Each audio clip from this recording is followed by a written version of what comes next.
Planet X Filmworks Paradigm Review Show. This is where we do our reviews, and today it's going to be a roast. It's actually Joker Deuce, and I mean that quite literally. Folie A Deux, and I mean that literally as well. It's Joker 2, Folie A Deux, and I think you guys can probably see where this is going. You've probably already seen the reviews online. It's crazy to even think that this is a sequel to Joker 1. I guess the only coherent way I can explain this, Gaz, is just send everybody to our Joker 1 review of me, Mac, and Gaz. I think we all rated it 9s and 10s. We were all pretty satisfied with it. Heavy Martin Scorsese influence, heavy Taxi Driver influence for those. I guess Scorsese was supposed to EP, dropped out relatively early, and then, of course, you had the Robert De Niro cameo, which was obviously kind of a callback to Taxi Driver, Scorsese universe, as well as King of Comedy, which was a heavy influence to Joker 1. So couldn't tell you what the influences to Joker 2 are. The latest thing to come out was it came to Joaquin Phoenix in a dream. Again, Joaquin Phoenix, a genius actor. Todd Phillips, a formerly genius director. You can see what I wrote in the description below about his performance. I don't know. I mean, I'd say probably similar to what I said about the Batman. Maybe it was too much for Todd Phillips to chew, to write and direct. Maybe he should have just passed off writing to someone else. And then I can do some production stuff, and then Gaz can tell you why this movie sucks. But if you have anything to jump in on, Gaz, feel free. Yeah, okay. The rumors are that he didn't want to make this sequel, but he was offered that much money. I'm not making any excuses for this absolute monstrosity of a movie. Trash. I still think he could have come up with a decent script. There's enough source material out there. Even if it's right, we're going to do something kind of standalone, not a sequel. Could have said it years later. It is just a glorified Lady Gaga music video. If you ever want to be tortured so horrendously, well, this is it. Because as soon as Lady Gaga was attached, we knew mainstream whack pop music, manufactured garbage. Yeah, that's it. I mean, I have points on Gaga as well. Like, she did a lot better in the Rodriguez films, which are Machete Kills and Sin City 2, A Dame to Kill.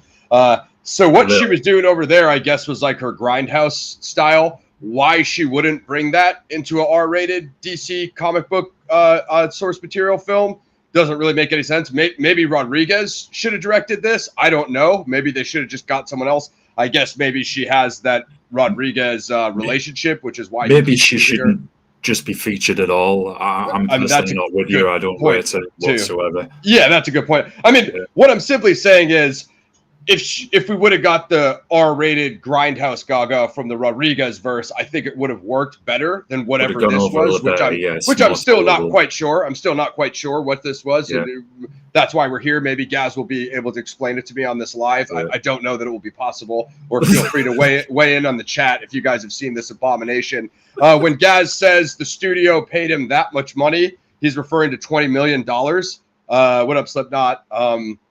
We're going to have spoilers. It's a roast. It's not a review. The film's ass. They might demonetize me on this one. If it wasn't 12 noon, almost 1 p.m., I would just start drinking during this program. But obviously, Gaz and I want to catch the BKFC and possibly the B-Ball fight.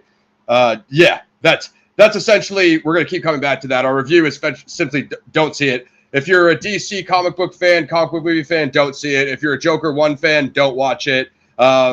A Batman fan, don't watch it. R-rated Grindhouse. If you're a Vigilante fan, definitely don't watch this. If you like the Vigilante genre, nothing of that sort. Joaquin Phoenix, $20 million. Lady Gaga, $10 million, $200 million budget. And another thing, Gaz, is so when they did Joker 1, there was all that outrage about it being a violent R-rated Vigilante film, and they didn't have a red carpet, they didn't have any media, they didn't have any release, and all that kind of, granted it was during COVID, but it contributed to the mystique of what this Joker 1 was going to be. And then obviously with this, they had Cannes and they went to Europe and they had all the big, as Gaz was saying, the big Lady Gaga, the big red carpets, the much more celebrity release for this one. And then also the studio was we covered this in our Joker 1 review. Check that out. Working against Todd and Joaquin in the first one, limited him to a $50 million budget. So what that made me think of, Gaz, is I think Todd does better on a micro budget. That might sound crazy to you guys that $50 million is a micro budget, but Joker 2 is a $200 million budget, as Gaz said, and looks like a $200 million turd. So watch them. I mean, if you want to torture yourself, watch them both back to back and just look at the differences. One of them has $150 million less in production value and looks way better. You know what I mean? So what that reminded me of, Gaz, was Tim Miller before he crapped his pants and made Sperminator Fart Fate. When he did Deadpool 1, everyone was talking about Tim Miller. Hey, he's kind of this indie genius. He's able to stretch a budget. He can take a micro budget.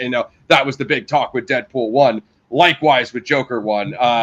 None of those things are true with Joker Deuce Folie A Poo.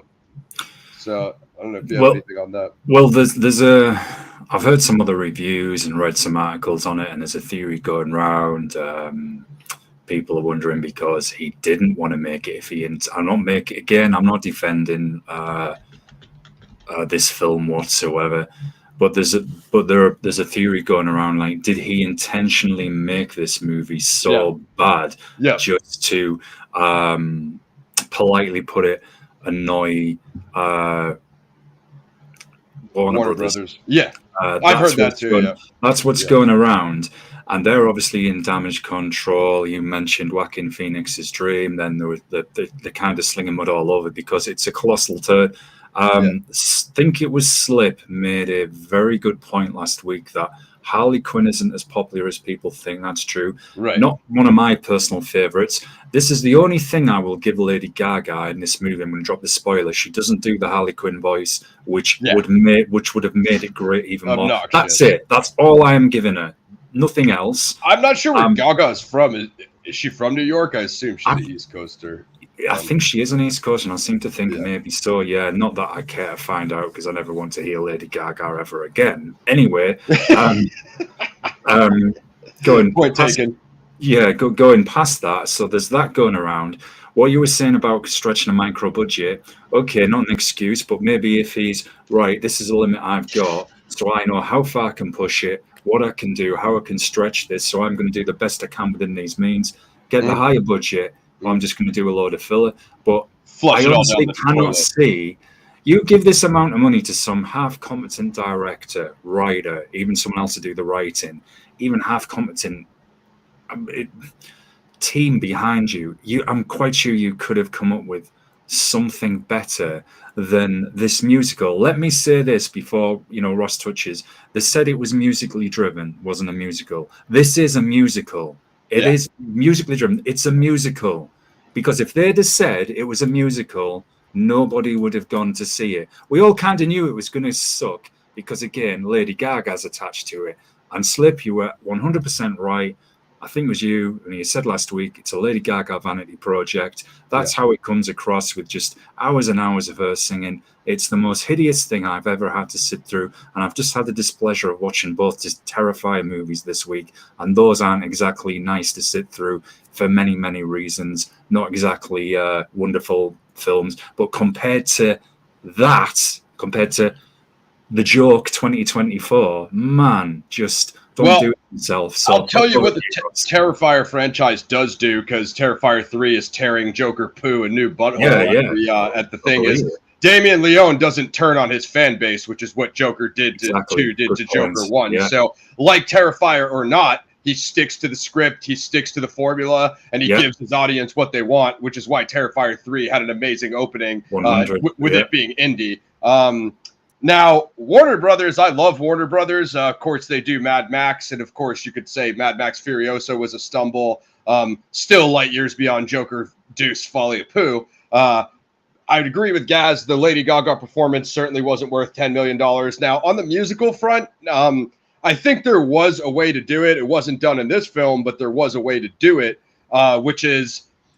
Okay, so Gone, as I mentioned, Gone is the Taxi Driver influence, Gone is the Scorsese influence, but I mean, there's still dozens and dozens of other vigilante films outside of Scorsese that they could have took influence from. Of course, there's the old Rodriguez stuff, El Mariachi. There's even European ones. There's Italian and Sicilian ones.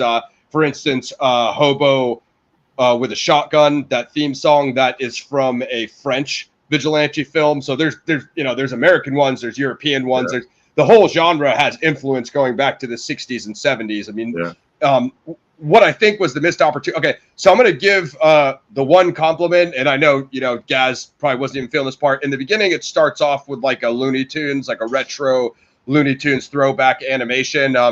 That was literally the only good part of the movie because it wasn't part of the rest of the movie, and it was animated, and it wasn't part of the live action piece of trash. The 2-hour, 20-minute Lady Gaga music video that ensues after that animation sequence. So as we said about The Crow, you go to Joker 2 for the trailers, and then the animated intro is not bad, and everything after that sucks. But where was I going with that? So there's tons of other, I mean, it didn't necessarily need to be a vigilante movie. I mean, there's other character studies. I mean, like a la Taxi Driver, there's other character study pieces that could have taken influence from.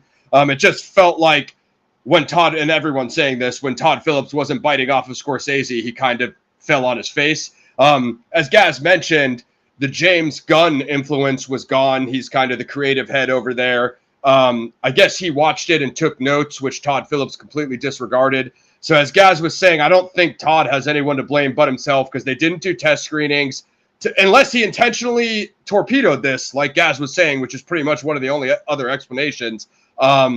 He didn't take any of James Gunn's feedback. They didn't do test screenings, and that's it. So when you write and direct like a turd yourself, you're going to kind of take it on the face. What's up, Red Cloud? Oh, yeah.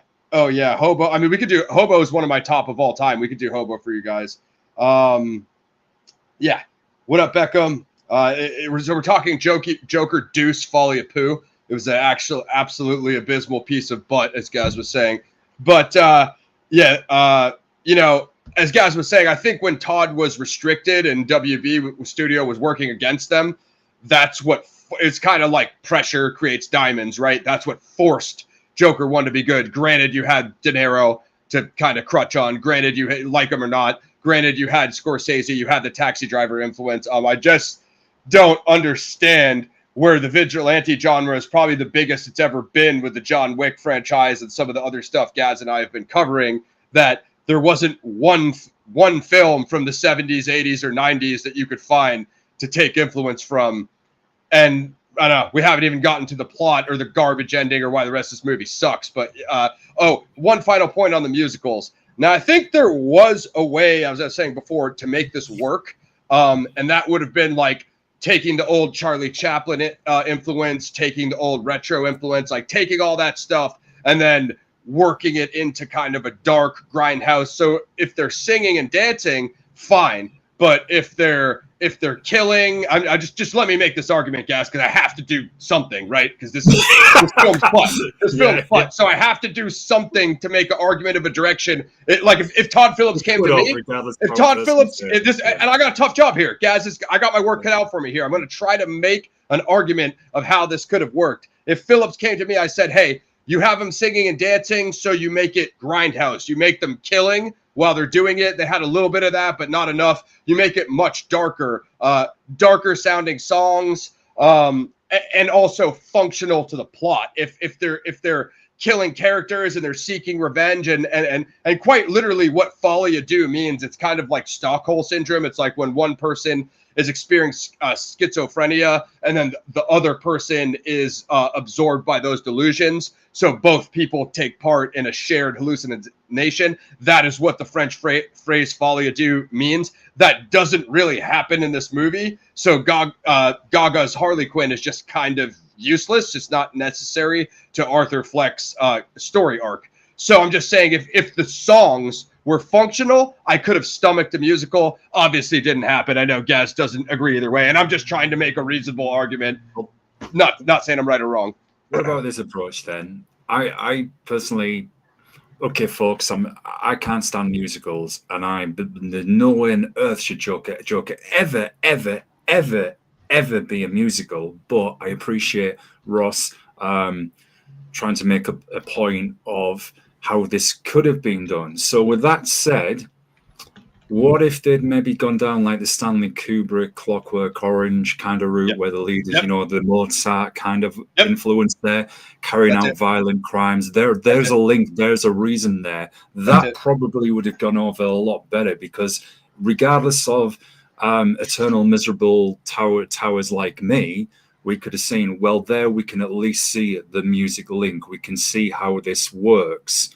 I fail to see how anything has worked in this film. So nothing did work. Yeah. There's nothing for you to see because nothing connected plot element wise. Gaz is 100% right. We should do the Clockwork review. I have Clockwork in my CXF Classics.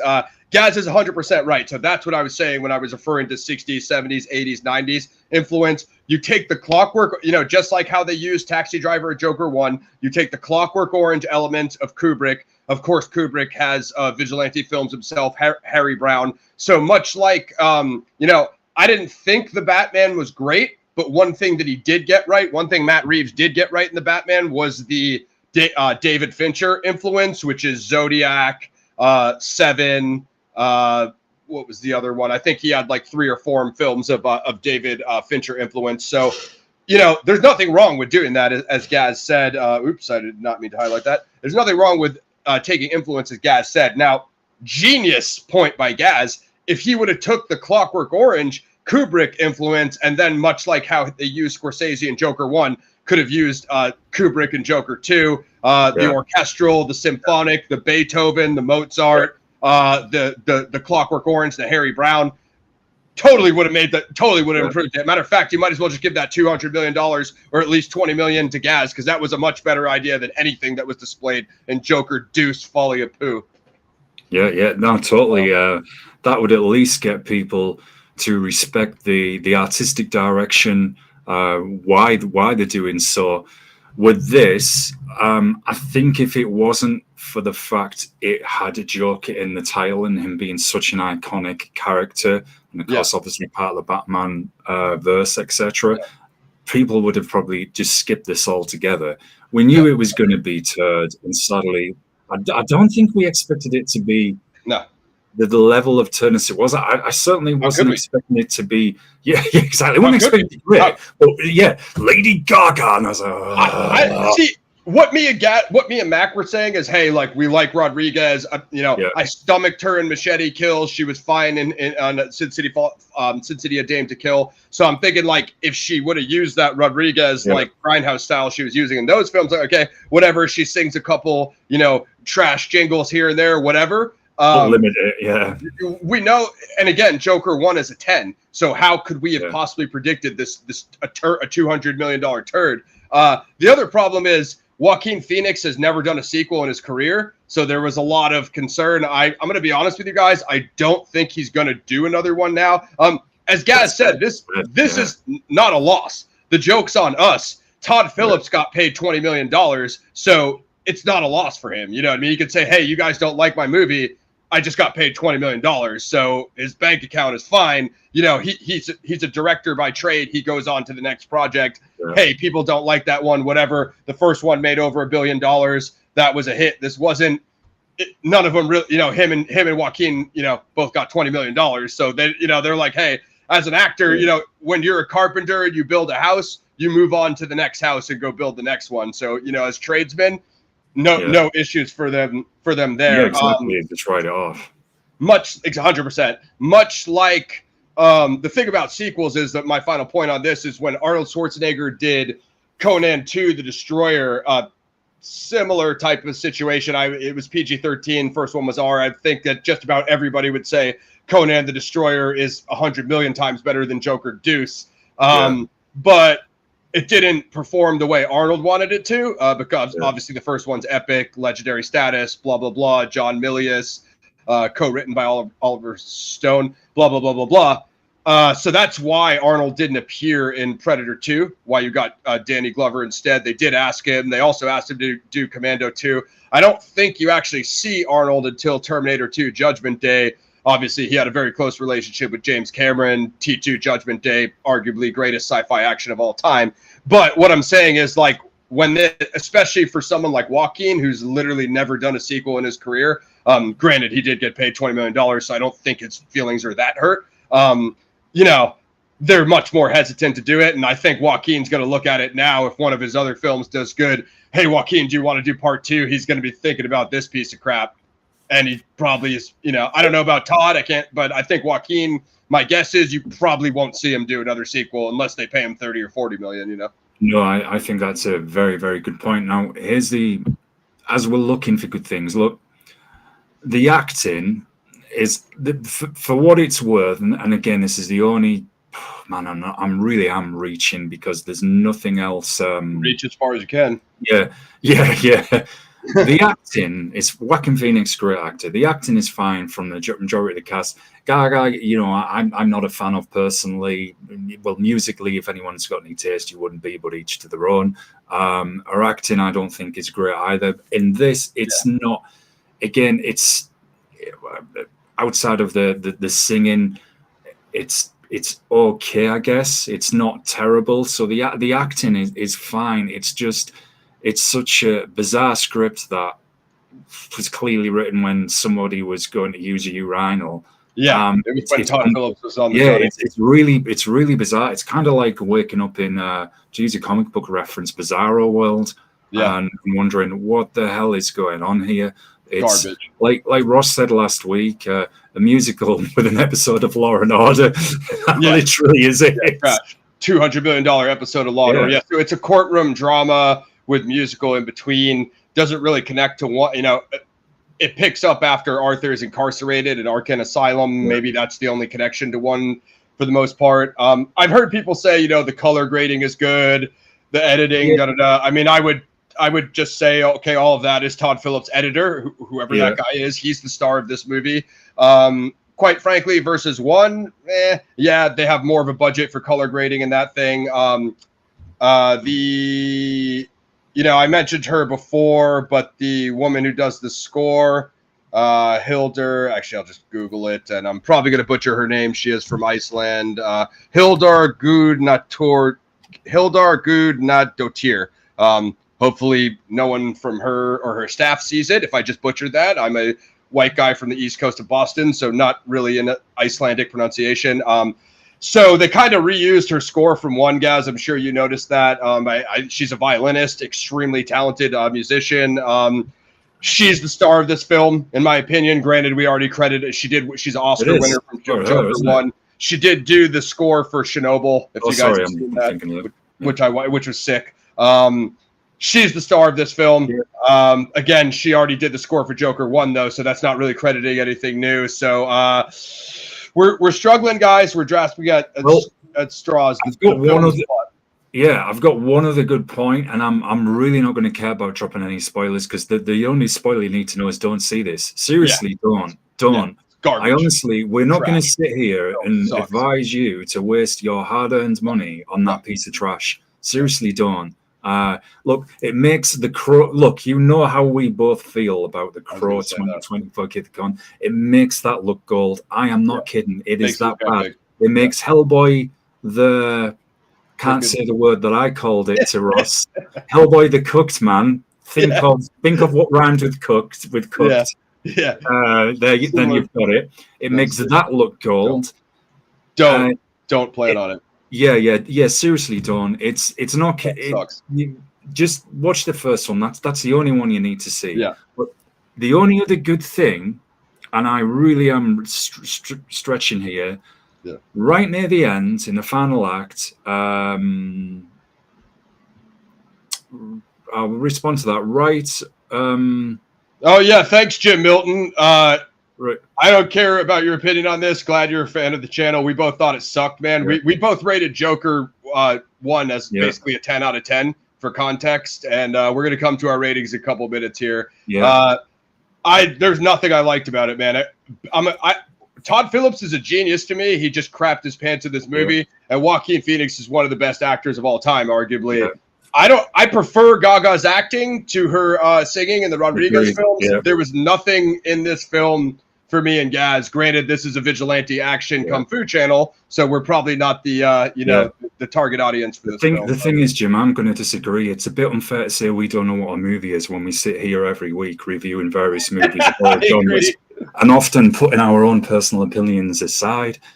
If you're a fan of musicals and Lady Gaga, which you may be, then fine, you'll probably love this movie, appreciate it better than us. Or if it's just something that has hit the buttons with you, all power to you, that's fine. There's people who are very invested in the character of Joker, read the lore, the background, etc. of the films. It just doesn't do it, and it's such a disappointment compared to the first. I was going to give it this one compliment. The other one, apart from it, obviously, you can tell it's shot well, etc. Right in the final act, I think when Arthur, when he gets when they bust him out the courthouse, he doesn't know, and there's some of the Joker gang who are driving through New York. That was the only glimpse we got of kind of a relation to the first movie, where they could have gone. There's even a good story. Is it the Joker's gang versus the Riddler's gang in the comics, where they're battling for control of Gotham? That was a pretty good story. That could have worked. And that was the only scene I thought where there was that little bit of a throwback, and it could have gone somewhere, and it clearly didn't in a costume. But they veered off of that, and honestly, how Harley kept lying to him, I felt it was pretty obvious when she got into Arkham willingly, voluntarily, and I felt it was pretty obvious that she was like, "Hey, I grew up in the same building as you." It was too convenient. It was kind of obvious she was lying from the grip, and then she gets she bribes a guard to get into his cell. Kind of obvious what happens there, and then just none of it went anywhere. Here's the problem. The way that Mac was saying about how how Arthur's commute up and down the stairs was like the downtown poverty people to the uptown thing. All of that symbolism was lost. The symbolism of the stairway that they tried to throw it back in there, like, hey, remember this, but it didn't hold the same symbolic value that it held in Joker 1.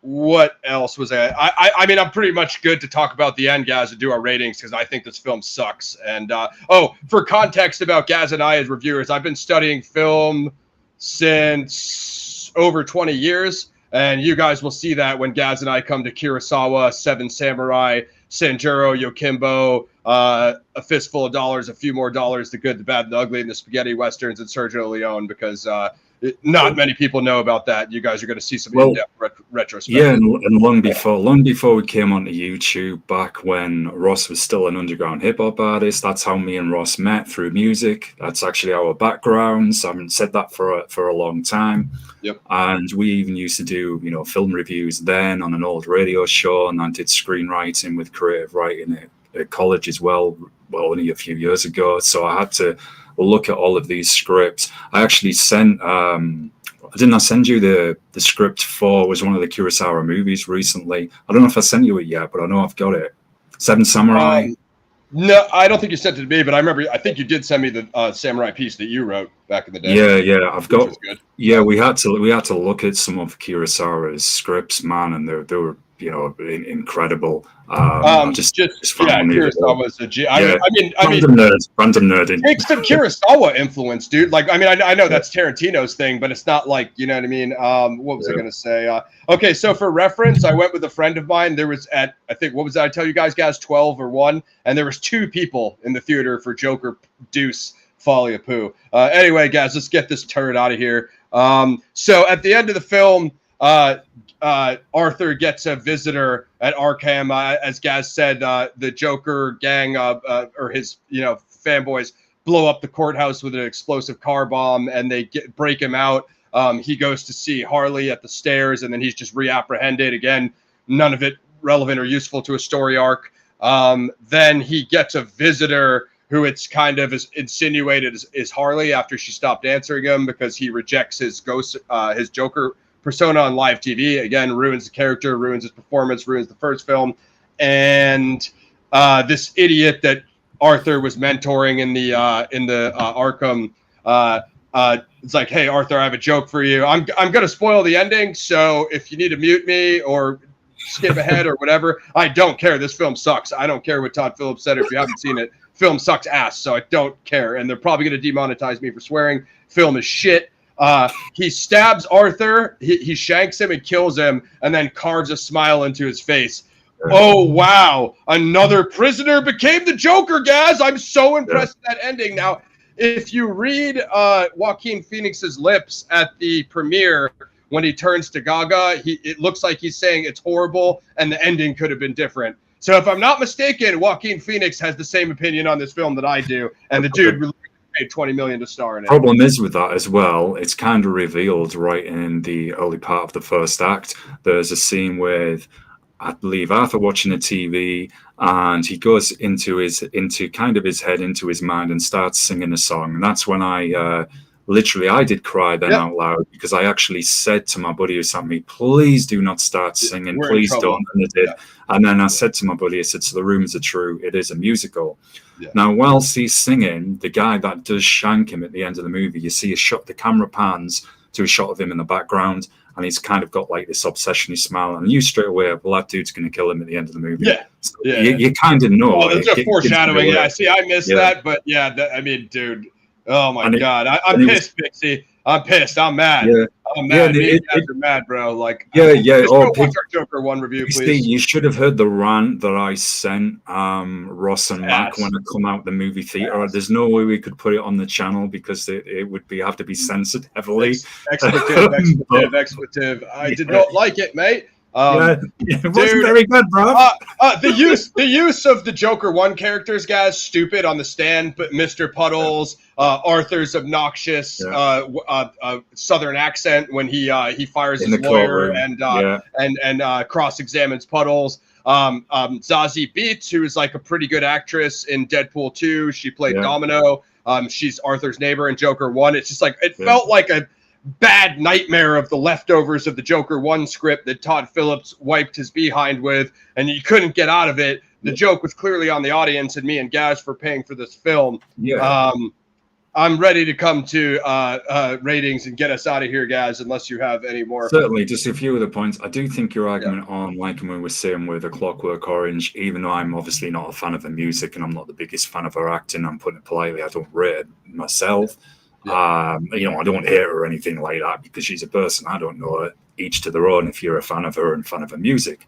But if they'd have done it the way you said and just kind of limited her singing and made it more linked with the characters and the plot, the script, the direction where it's going, I think majority of people, even those of us who aren't fans of Lady Gaga, could have stomached it, said, okay, we see the point here. This is related to this character's, say, psychological makeup, in this movie, whatever. That could have worked. I thought Brendan Gleeson, who played like the chief prison guard, he was good. He did good. One of the better performances. Yeah, it was one of the better things. But honestly, it's been a while since we've seen some.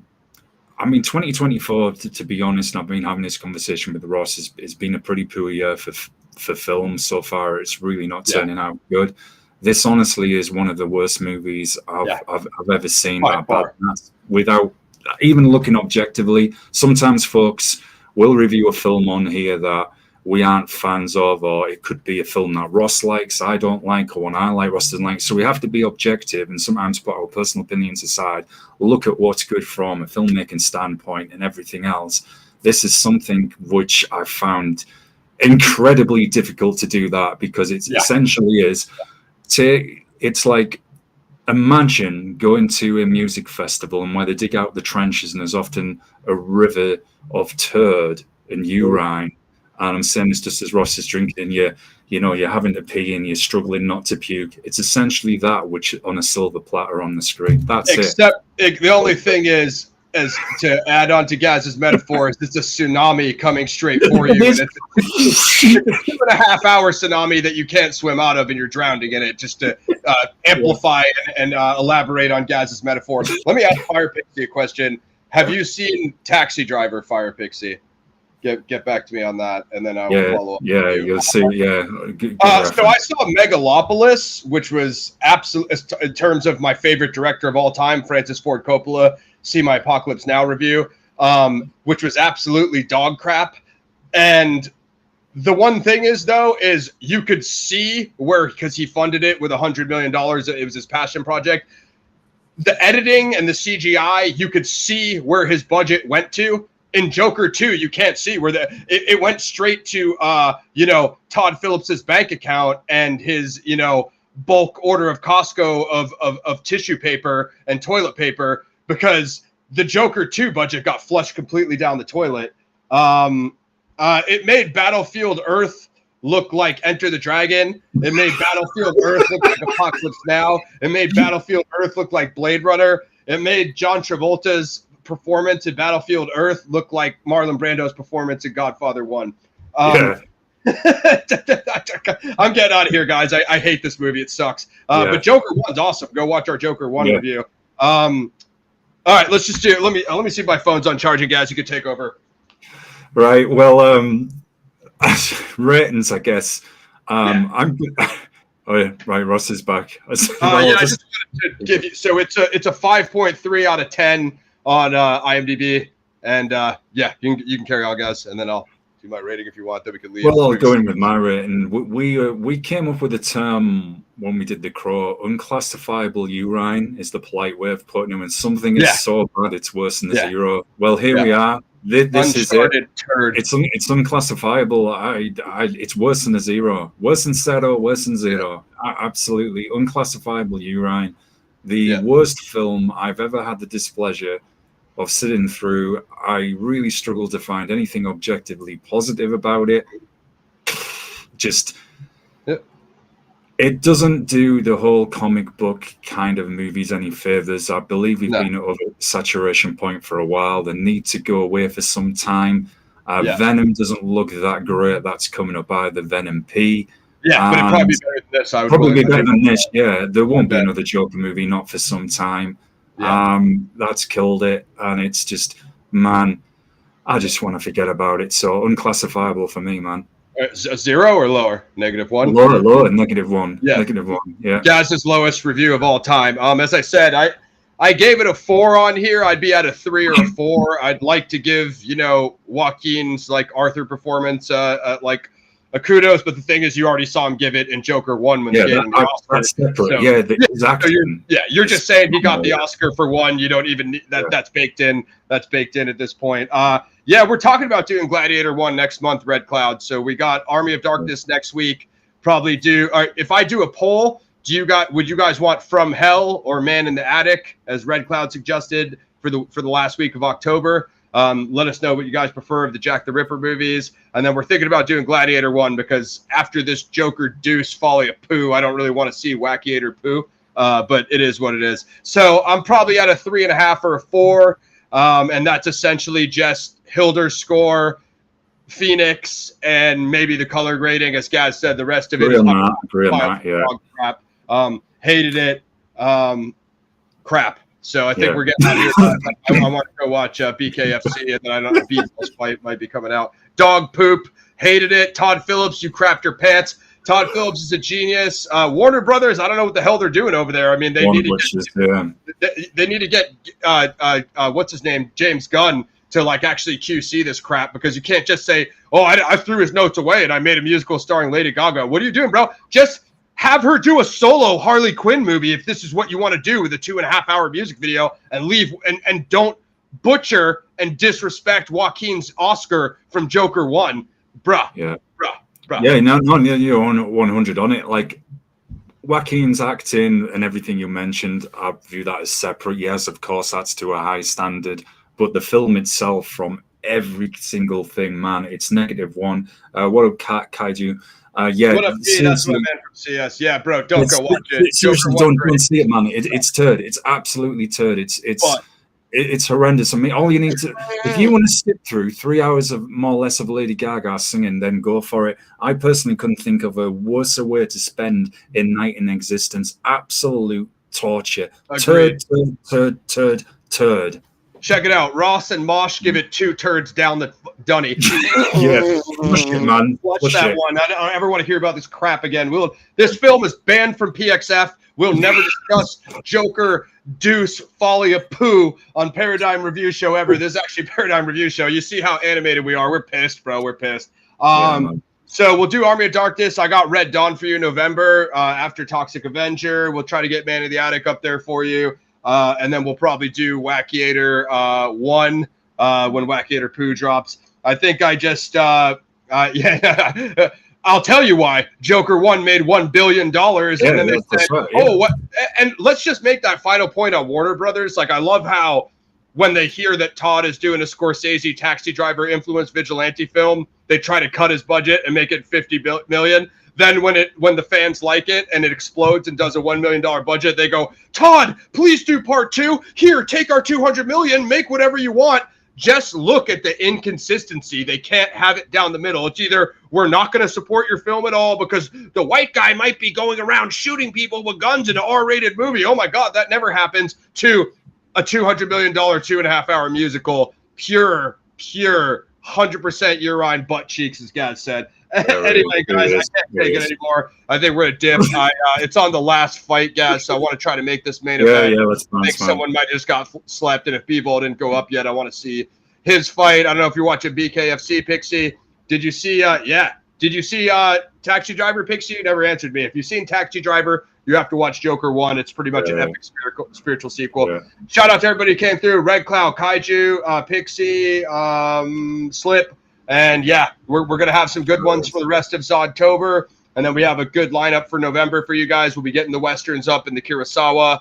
And we're going to end off December. We were talking about either Rashomon or Seven Samurai before end of the year, so we can get Kurosawa in there, and then probably end it with Dirty Harry. So what about possibly Nosferatu, which might actually be I want to do Nosferatu. Maybe we'll do that last. Or well, we were thinking about doing Nosferatu OG if you guys are interested. I know you want to get vampires. And then we want to do the Bill Skarsgård's cool. Another thing I was going to mention, guys, the way to go with Joker 2 Folie A Deux is like take the Boy Kills World influence, because that is a hardcore R-rated, vigilante grindhouse movie that doesn't take itself overly serious, has hilarious dialogue. You could do the same thing where you can have the murder with the funny lines, and but it's all balanced. It's all so anyway. Def man, Def Kaiju, Def 100. All right, guys, the movie sucks. Don't go watch it. We're back with you, Army of Darkness, next week. I'll cover this for you next time, but I've heard a little bit about Ben and some of that stuff going on. The Snyderverse, I like him as a director, but yeah, overall it's just more like, it's too CGI-y, it's too clean, it's too let's go. Kaiju knows his stuff. I think Kurosawa's up there. I think he's up there. Yeah, I mean, a lot of people would argue Tarantino's the best, and he uses a crap ton of Kurosawa influence. Yeah. All right, guys.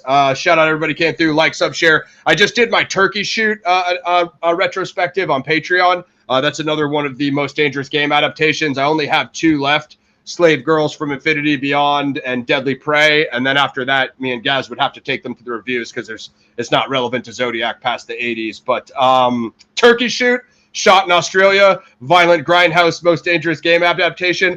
It's from 82, 83. Way better than Joker Deuce Folie A Deux, by the way. Way better. And I bet the budget was nothing, guys. Like, it's just a random sci-fi, totally random grindhouse movie, 1,000 times better than Joker Poo. Dude, as I said, it's become the new disclaimer until something even worse drops in Joker 2, where, this is bad, but it's not as bad as Joker 2.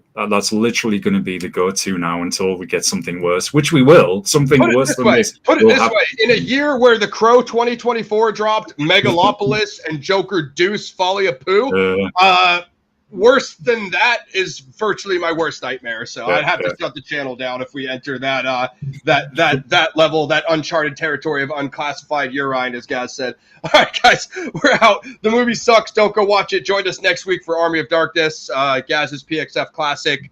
Bruce Campbell, we've heard a lot about him coming back to some new projects, rumors of him coming to the MCU. Love Bruce, love Sam Raimi. Army of Darkness next week, regular time, 2 p.m.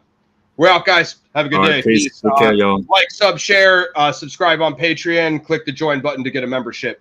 We're out. Oh, sorry. Holly Toshki Zodiac interview postponed, but I will have another one next week. It's probably going to be Druzer, Andrew and his brother Adam, the Gray brothers, and then Rich Grinnell, Coventry, UK, ZodiacCyphers.com might join us. I don't know what Rich's schedule is. So sorry about the Zodiac show, but we'll be back. Joker sucks. Peace.